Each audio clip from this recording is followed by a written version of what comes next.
Hello my friend, it's Pat Sloan here with my daily video. First, thank you so much for all of the sweet notes that you sent about my sorting of the quilts. Sounds like an epic, it's like an epic production. The sorting of the quilts. Oh my goodness. I am collecting questions from that. So if you have a question, you can leave it here. You can leave it on the video from Monday.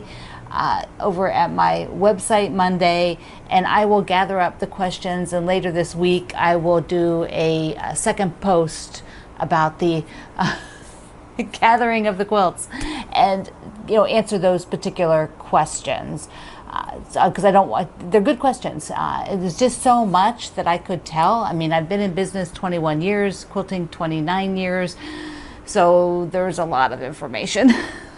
But thank you. It's been a joy to share it, and there's still a huge amount of work for me to get to the point where I'm down, quilts. But this is one of the bigger steps I needed to take. So I am super excited to have it done. Yes. Okay, today on our calendar is a tidy up challenge. Because why not? We should be tidying up as we are working, and as I'm doing all of these things, I can see other areas I like, oh, after the quilts I need to get to this, I need to get to that. We accumulate things, we work with our products, we work with our tools, and sometimes it's hard to get them all back organized while you're working because you don't want to take the time. And then it happens, weeks, months, years past, and we still haven't done anything with the tidying up. So we're going to tidy up our thread today. So your challenge will be to go through how you keep your thread. Do you keep them in the boxes they came in, like my neutrals? Do you put them in little baskets, jars? Don't forget your bobbins. You got to keep them tidy too. This is the little bobbin boat, which I think is so darling. And then I have a lot of my threads and most of the threads, besides those little containers, they're like my working containers. These are like my working containers. But here I have a bunch of these bins, these trays with lids, and I keep them in here, which they are quite tidy. There's still some loose threads. I mean, I could go and fix this one up. So here I have to find what it's attached to. So if I wanted to scroll it up and then just lock it in under that edge so that I don't have this tail like all over the place. If you've got the Aurifil regular size spools, the ends pop off, and then you can take your thread and you can lay it across here and then put the bottom back on. And so your thread is very tidy. It's not going to explode and be this whole mess in here. So I have a bunch of these. But I also have, besides those little bins I just showed you, in my cupboard over here, I have a drawer. Here's a picture. I have a drawer of thread. And these little bins and that drawer are my primary threads. But do I need them in two places? I mean, I actually still have some thread here in this koala cabinet as well, because there's a tray that pulls out and it's got a little ridge in it, and I have some threads in there. So I'm thinking I should consolidate and just have them in the drawer.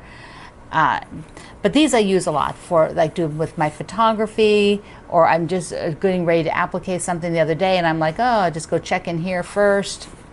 Why? I could just check in the drawer. The other thing you could do today is, if you have low bobbins, something that's really low, get that out so that you can use it up and free the bobbin up. Just run it for your patchwork. Same with a low spool. I don't know if I have any low spools. I don't have any that are too low right here. Well, the one I'm using this one up right now, which is on the machine. Whoop. So the one on the machine is very low. You can see there. So it is just about gone. So I am piecing with white at the moment so that I can get that bobbin used up. I mean, that spool used up. Okay, we have the Sew Sampler unveiling. I have a mail call, and then we'll see if we get to a Q&A. So first, let me do the mail call. It's so cute. Bev sent me a big bundle. She sent me a big one. Oh my goodness. So here's a pretty card. Look at that. Look how gorgeous that card is that Bev sent. And what she did is she had collected up some fabric that, you know, the ends and things, but she was a little generous. It wasn't just the ends. She also got bigger pieces. Look how big this piece is. But this one is special. She sent me a little note and told me, because look what it says. It says Midnight Soiree. Oh my goodness. And it's so soft. But isn't that beautiful? Look at that. So I've got these really cute ends. Here are olives. Oh my gosh, so fun. She sent me a bunch of super fun ones. There's just, you know, there's just a whole slew of them in here. There was one that had a moose on it. Yeah, this cracked me up. Here was one with the moose. I have to send it to my niece who is a forest ranger. I'll have to do something and stick the moose fabric in there and see if she finds it. I'll tell her to find it. She's the one that I sent the she's a national park ranger, so I sent the national park map. Remember when I did that? That was for her. Okay, then she also sent me some super cute buttons. Oh my goodness, look. Some butterflies and some Halloween jack-o'-lantern ones. I just love buttons. Super cute ladybugs. This whole collection of, like, in the kitchen, yes, for our kitchen adventures, and some more super cute Halloween ones. And then, of course, not to be sure that I didn't starve to death, Bev wants to be sure that I don't go hungry. She sent me a whole bunch of different candies from Canada that we probably don't have here unless we're going to our specialty stores, you know, or go to the international section of your store. So let me just show you, because maybe you have tried these. Greg and I had to open these right away, these minis, these mints, because they're mint and they're super tasty. But like, I lived in Europe, and this candy that has like airy like this, that was very popular when I lived in Europe as a kid. And we have a crispy one. How many of you have had these? Tell me. So these are Cadbury's. A bunch of these are Cadbury's. This one looks super interesting. Eat More. Is that the name of the candy bar? Eat More? Oh my gosh. And it says Original Dark Toffee Peanut Chew. So that sounds like something I would really love. Here's another crisp. Yeah, the crisp. It's like a very British word. Crisp. My dad's wife is British, so we hear that word a lot. And then there was caramel, and then with salted caramel. Yum, yum. Another Cadbury. So these are just, we're going to do taste tests. We're going to taste test them, Mr. Greg and I, and try everything. I think I'll take a few of them over to let my dad's wife have a taste, since she loves, you know, she's British, and that'll probably make her feel, you know, like fun to see some candies maybe she had as a kid. I don't know if they were around when she was a kid, but we will see. I'll let you know. Let you know if Karen liked them. Or Karen, it's Karen if you say it with a British accent. All right, the Sew Sampler box. If you have ordered this, if you're in the subscription service, the Factory Shop has already done the reveal, but I don't look because I want to be surprised and see it together. But if your box has not come yet, then, you know, skip forward. Okay. Let's see what's inside. They always do a little theme, and this theme says Fresh Cut. I love this kind of, you know, floral. Yeah, florals. Yes, yes, yes. And you get there's a discount code every time. You always get that. You get a little booklet that tells you what everything is. And you know me, that I'm just looking and I don't read the booklet first. So we got some scissors, and here it's, oh no, the scissors aren't with that. Okay, they are, but so these are the Sew Tights. I always say tile, but it's tights. Sew Tight, because they are magnets, and you can clip them, you know, like a lot of people are using them for English paper piecing, so that you can hold across two pieces, but you could also use them for a needle minder. They are great. They're cute at the heart. And then we have a pair of scissors. Now, these look like they're a little bit more unique. Look at the corner. Look at the tip of it. See, it's got that hook in there. So I am going to actually need to see what it says here real quick. Oh, good. Luckily, that it's a snip and stitch. No need to get snippy about seam ripping. The snip and stitch scissors has a notch blade that slides under stitches. A notch blade that slides under stitches. Look at that. Okay, I'm going to put that there. Do you see that? All right. Who's tried this yet? I am going to want to try that. That looks really cool. All right, what else do we have in here? We always have fabric. There's always fabric in your Sew Sampler. But it is called Joy in the Journey. And it's a little jelly roll. And then they always give you a pattern in the Sew Sampler to use that. So you add some background. So this jelly roll will do all the color part, and then you would add background and a border. And they often give you more than one size, which is super nice, so that if you want to make a bigger version because you love it, you can. This is really pretty with the leaves. So that's just a nice leaf block. It's something to go onto the bed. Okay, this is what it is. It's it's a stick-on to go to the bed of your sewing machine. And these things are available. Most of these, not the pattern, usually not for a little while, but the other things are available, and I'll link you up all down below in the description box. And while you're there, please subscribe so we can be friends.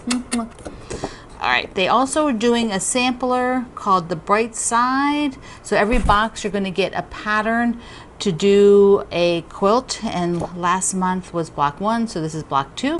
Okay, that's fun. I am so excited about these. I want to try. I am intrigued, really intrigued with this. How does that work? Okay. All right, so the Q&A is a bit long, but I'm going to try it. I'm going to try it. Hold on. Okay, this came from Suzette, and she had a whole series of questions, which are all about how I work and what my business the type of things that I do for my business, as far as, you know, like one thing is like, how long have I been quilting? That's the sort of non-business thing. Well, I made, like I showed you yesterday, my first little mini quilt was made in 1992. So that means I have been quilting, what, 29 years. I did make a quilt, which I called a bedspread, back in about 1980. But then I didn't do anything in between there for quilting. I crocheted and I embroidered and I did gardening, you know, and cooking. I did other things. Stained glass. I did a lot of stained glass at one point. All right, so 29 years for the most part. She was asking, you know, how many hours a day do I spend on my business? And I am a small business owner. Basically, it's Greg and I do a bulk of the work. So I'm working generally, you know, an 8-hour day at least, Monday through Sunday, 7 days a week. I work about 8 hours if you want to average it out that way. Some days I work more, but they're not an hour like you would go into an office or go into your job, like at the grocery store or something like that. My time is from when I get up at 7 a.m. until I go to bed at about, you know, 11 o'clock at night. So it is an entire day that I spend. Over that day, I am working on the business all different times of the day. And another part of her question was, you know, do I have other people involved with my business? So it's a two-person business. It's Greg and I. Greg does all the back office work. He does all the accounting, and he does like shipping. I used to call him the shipping department because he does all the shipping. When we do travel, he does all the travel planning. He does all the event planning, which now we're not doing.